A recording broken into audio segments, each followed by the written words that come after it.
Bon, Hugo, tu es un fin gourmet, je pense que tu es au courant qu'il y a toujours une place pour le dessert.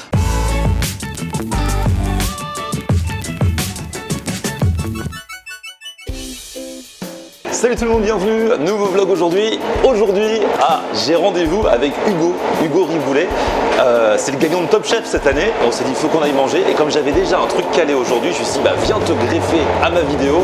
D'autant que je sais que ça va être du très très lourd. On va manger de la pizza, mais pas n'importe quelle pizza. Je vais vous donner rendez-vous ici, métro ligne 13, Plaisance. Aïe aïe aïe, il est là. Comment tu vas? Toi, t'as la forme? Bah ouais, super. Ah, ça fait trop plaisir. Hugo, le winner de Top Chef. On est là, à Paris. Moi j'aime. Ah, parce que toi, t'es d'où alors? Moi, je suis d'Ardèche de base. D'accord. Mais bon, je vais m'installer à Paris en septembre. D'accord. Et donc là, en ce moment, tu fais un peu la navette. Ouais, je suis à droite à gauche, un peu de partout dans toute la France. Parce que j'ai vu en septembre, il y a un gros projet. Ouais, septembre, gros projet, surtout en novembre, ouverture du coup d'un concept de street food où je m'associe avec Alban, qui fait Top Chef. Qui était aussi dans Top Chef. Ouais. Et là, on va être en concept autour des pitiviers, des tourtes. C'est du jamais vu, c'est de l'inédit. Sérieux? Ouais, c'est d'inédit. Mais tu sais que les pitiviers et les tourtes, c'est ma vie. C'est vrai? Ah, mais ouais. Écoute, tu seras le bienvenu. Oh là là. Ah ouais, trop bien, un concept totalement là-dessus. Inédit. Ah bah j'ai trop hâte. Bon on a hâte de voir. D'ici là, c'est l'été, on en profite. Voilà. Moi j'aime bien faire manger les chefs aussi parce que vous êtes toujours là à vous décarcasser. Et puis moi les jours off j'ai envie de manger. Et bah voilà, là je t'emmène manger. Alors je t'emmène, attention, chez un gars qui s'appelle Guillaume Grasso, qui est connu dans le monde de la pizza napolitaine. Il est certifié Vera Pizza Napolitana. C'est-à-dire qu'il vient d'une famille, il va nous expliquer, mais il vient d'une famille vraiment à Naples, qui fait des pizzas depuis très longtemps. Il le fait vraiment dans les règles de l'art. Moi, la cuisine, j'aime bien quand c'est des choses traditionnelles, il faut que ce soit fait vraiment de A à Z. Ouais. Et même les recettes que je fais, si je fais, c'est de A à Z, c'est carré dans la tradition. J'adore les pizzas en plus. Et là en plus, alors lui, il est très dans la tradition, mais là, il a ouvert un bar à vin. Et ça, du coup, j'ai jamais testé, donc viens avec moi. Allez. On y va, c'est parti. C'est là. Allez, on va se régaler. En plus, il est en train de me dire qu'il veut demander un stage pour. Ah ouais, un petit stage d'une semaine, moi ça me. Ah ouais, c'est vrai, tu vas apprendre à faire la pizza. Parce que toi, ton univers, c'est plus les gastros et tout ça. Ouais, mais j'aime bien justement tout ce qui est street food, pizza. C'est vrai que ça m'a toujours intéressé, les bonnes pizzas. Il faut savoir vraiment le faire dans la tradition. Je pense que là, il y a un phénomène. Regardez-moi cette bogossitude incarnée. Comment ça va, Guillaume? Au bois ou au charbon, comme tu veux. Ah là là. Direct, on arrive et on voit ces œuvres d'art. Non, à chaque fois c'est unique. Enfin, je fais 2 pizzas et j'arrive. Ouais, prends ton temps. Voilà, là c'est le resto et juste à côté, c'est son wine bar. Bar à vin. Ça fait plaisir de revoir Guillaume, j'avais fait une vidéo avec lui et ma pote Vanessa, c'est elle qui m'avait fait découvrir, elle m'avait dit la vraie pizza napolitaine, la Vera Pizza Napolitana, c'est ici, je vous renvoie sur la vidéo. Mais depuis, alors juste à côté de ton resto, t'as ouvert ce wine bar, donc bar à vin, mais il y a aussi à manger. La pizza napolitaine, c'est toute ma vie, c'est toute une histoire familiale, etc. Mais j'ai toujours eu le rêve d'ouvrir un bar à vin parce que tout simplement, je suis passionné de vin. Et alors donc au début, je faisais une sélection de vins, planches de charcuterie, fromage, salade et les produits italiens à l'unité si on voulait, sur place à emporter.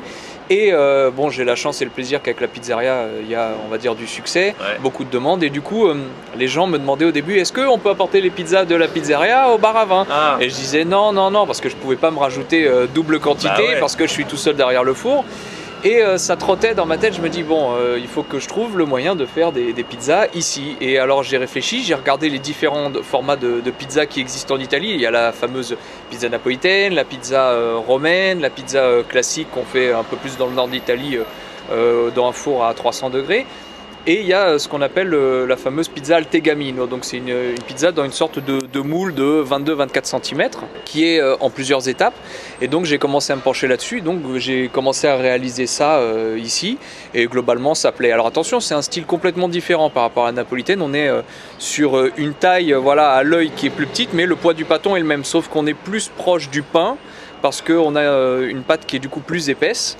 Et on met beaucoup plus de produits après cuisson, les charcuteries, les fromages, etc. D'accord. Voilà. Et c'est avec la même pâte? C'est un peu différent parce que je l'ai adapté au four électrique du coup. Et par contre, j'ai fait un changement, j'ai fait 100% farine type 1.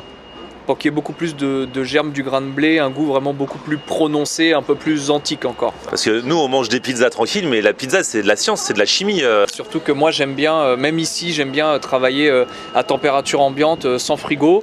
Pour comme ça vraiment on a le maximum de saveurs et d'arômes qui s'exaltent quand ça cuit quoi. Ça te dit de tester ou tu déclares forfait? Non, moi j'y vais. On va tout tester là. Le best-seller c'est la Margherita Burrata.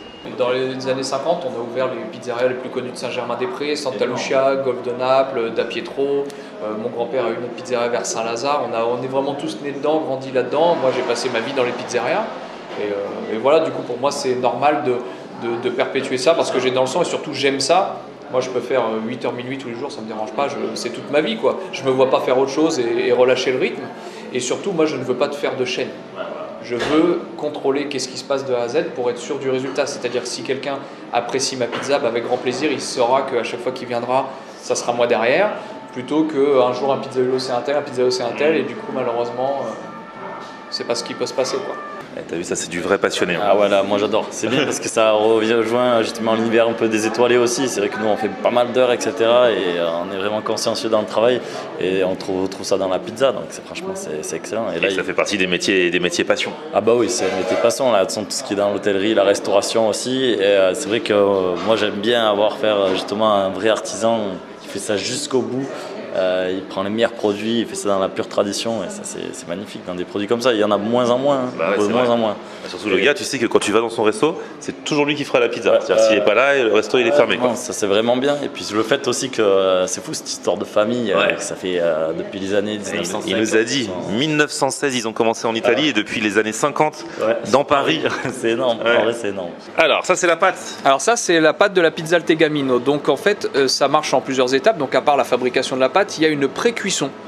Et après, on refait cuire la pâte à pizza à 250 degrés pour faire évaporer encore un peu d'eau, mais qu'on ait vraiment cette texture moelleuse et l'odeur de pain frais, etc. Alors attention, contrairement à la pâte à pizza napolitaine, là, je fais une biga dedans, ce qui est dans la vraie pizza napolitaine, pour avoir des bordures comme ça, totalement interdit. Ah d'accord. Okay. Voilà, donc là, on se rapproche vraiment de la pâte à pain.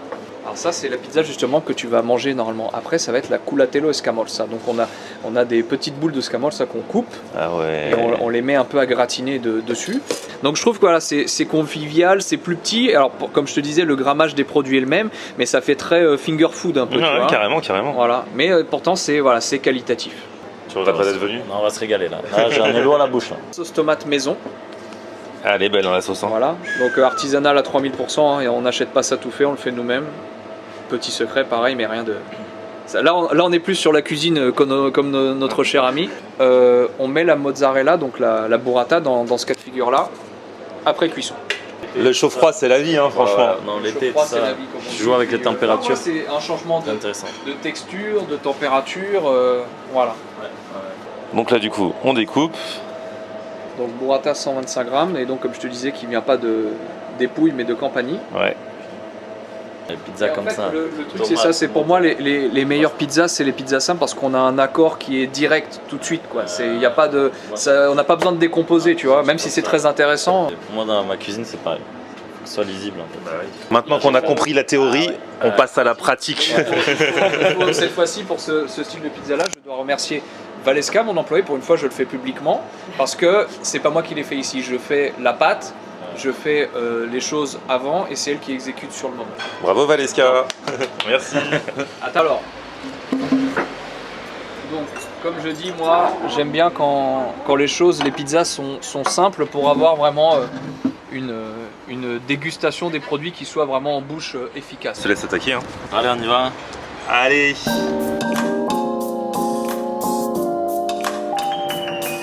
Ah, la burrata de Campanie a l'air bien bonne. Ah ouais? Bon, là, le fameux temps de transport jusqu'à l'Italie est ici, mais elle est fraîche. C'est intéressant le jeu de température. Ouais, t'as vu? Ouais. Et ça, c'est vraiment, entre guillemets, ma marque de fabrique à côté. J'ai voulu vraiment le faire ici. Et alors la pâte en elle-même, le fait qu'elle soit un peu épaisse comme ça? C'est intéressant, franchement c'est intéressant. C'est un mélange justement entre la pâte à pain, la pâte à pizza, la focaccia. En France, on a vraiment une culture du pain. Du coup, justement, j'ai vraiment voulu accentuer le goût du pain frais dans ce format de pizza-là, en mettant justement pas de farine. Alors, la farine type 1, c'est une farine de blé tendre, mais c'est celle qui est vraiment le plus de germe du grain de blé, donc un goût encore plus prononcé, quoi. Eh les amis, regardez cette beauté. J'en suis ému, rien que de la voir.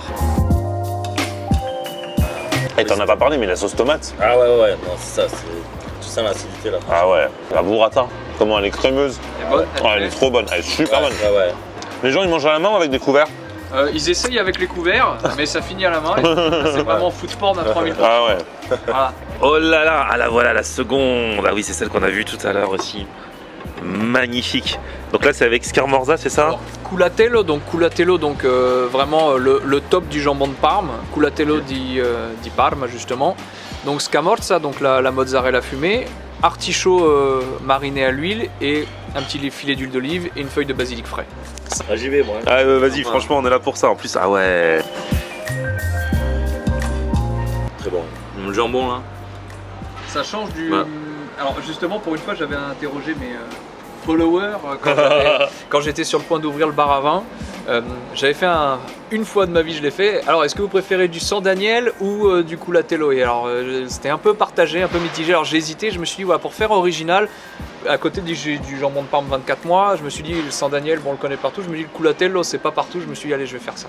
Regardez-moi ça, on a tout mangé et la Scamorza délicieuse avec, avec le jambon. J'aime bien aussi, tu sais, t'as une petite acidité aussi, donc c'est bien, ça vient. L'équilibre, justement. l'équilibre. Ouais. On pense à l'équilibre. La petite touche chef, voilà, on pense à l'équilibre, les saveurs, les textures. Du coup, t'as combien de recettes? À la carte ici pour l'instant j'en ai que 4 parce ouais, que c'est justement pour commencer doucement mettre les gens en condition, on commence par 4 et après si la demande continue à être au rendez-vous, j'en mettrai quelques-unes en plus mais Piano. doucement, toujours doucement, on ne Dans la s'enflamme même pas. ligne, quoi. On Ouais. contrôle déjà que les clients soient satisfaits de ce qu'on propose ici. oui. Bon Hugo, tu es un fin gourmet, je pense que tu es au courant qu'il y a toujours une place pour le dessert. Toujours. Et moi, le tiramisu, c'est vraiment mon péché mignon. Faut savoir que j'étais en Italie pendant 10 jours et pendant 10 jours, j'ai testé 15 tiramisu différents. Ah ouais, j'adore ça. C'était où en Italie? Oh, Florence, Vérone, Bologne, Venise. Et alors le meilleur il était où? À Florence, Ah ouais. ouais. Donc franchement, Voilà, écoute, vas-y, va tester celui-ci. Je crois qu'il y a de quoi. ouais, il y a de quoi. Il y a de quoi faire. Il est bon. Très bon. Franchement, rien que visuellement, déjà tu le manges des yeux quoi. Bon bah Guillaume, bravo hein. Merci monseigneur. C'était un plaisir de découvrir le wine bar. N'hésitez pas. Parce que des fois il y a des gens, ils veulent manger les pizzas napolitaines à côté, mais ils osent pas venir ici au wine bar. Ah non. Et c'est autre chose, c'est une autre ambiance. Ah oui, Et on a kiffé. Je peux pas faire le double tout seul. Ouais, c'est Ah. ça. Ah, c'était vraiment bon. T'as kiffé? Oh, on s'est régalé. On s'est régalé, faut y aller. Faut y aller absolument. Merci Florian, franchement. Et on va suivre ton actu. Ouais, il faut suivre, rester connecté, s'abonner de partout et puis franchement, et on se retrouve en novembre justement pour ces Pithiviers d'enfer. Tours Pithiviers, surtout Oh les là tourtes là. en fait. Mais Il ouais. fera froid, il fera gris, Ah mais ouais. on se remontera le moral avec tes tourtes et tes Exactement, Pithiviers. exactement. En tout cas, ça fait plaisir, ces pizzas, c'était Ah ouais, incroyable. incroyable. On s'est régalé. Génial. Ouais, top. Bon, on va passer un bon été en tout Ouais, cas. toi aussi. Ciao, salut. Et là, comme je suis à un quart d'heure à pied de chez quelqu'un que j'aime beaucoup, je vais aller lui dire bonjour. Vous devinez qui c'est? Ah mais regardez qui voilà. Ah ça fait plaisir. J'apprends que la star du kebab va partir en vacances. Je peux pas ne pas aller lui dire bonjour avant de partir quand même. Ah oui, quand même, un petit minimum. Comme ça, on va se voir avant de partir. Exactement. Destination la Turquie du coup. Bientôt, Et ouais. bientôt, je vais partir et je vais rester un mois. Bon. Désolé, il n'y a pas de manger pendant un mois, mais après, je retourne. Vous Bah ouais. inquiétez pas. Après tu reviens. Ah bah bien sûr. Bah oui, on vous bien lâchera sûr. pas. Bah oui. Bon, et puis moi je continue les vidéos, donc si vous voulez voir des bonnes choses à manger, n'hésitez pas, abonnez-vous dès maintenant. C'est dis-leur de s'abonner. Florent Air. Il connaît. Bah, j'ai pas oublié. Petit pouce vers le haut si vous avez kiffé, vous vous abonnez à la chaîne, on se retrouve sur mon Facebook, c'est Florent Air. et Twitter, Snapchat, TikTok, Instagram, c'est Florent Air. à plus, bel été tout le monde, ciao ciao.